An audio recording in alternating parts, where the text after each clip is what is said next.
Yo, what's up mga kakamret? Ang laban na to ay semifinals ng Papasoy Cup dito sa Barangay Mabini J. Rizal. Mandaluyong 20 Ballers versus God Builders. Ayan na, bakbakan na.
Number 1 and 2 to Mighty Mac.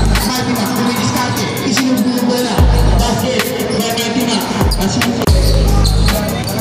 Junicio.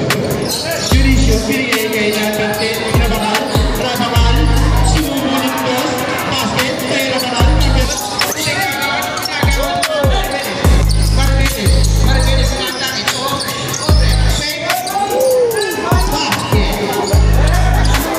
Jacinto, one-on-one situation.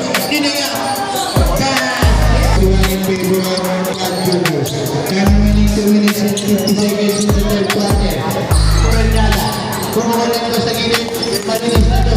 Para yung Bernada. Junicio, binigay kay Santa Maria. Santa Maria, pinigay na yung Mighty Mac, binanong ba bola? Mighty Mac, umatake. Mighty Mac, pinigay na bola. Ibigyan ko Jacinto. Jacinto, pass to number 8. Umatake, number 8.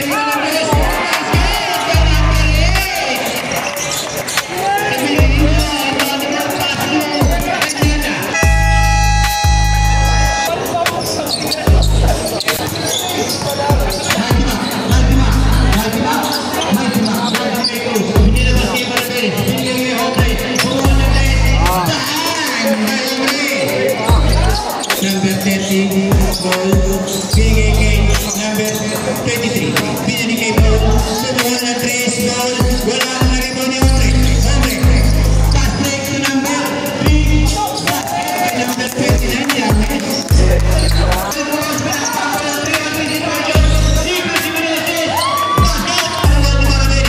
Binigay kay Hombre, binabang bola,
tayo pero okay lang. Masaya naman. May ka naman.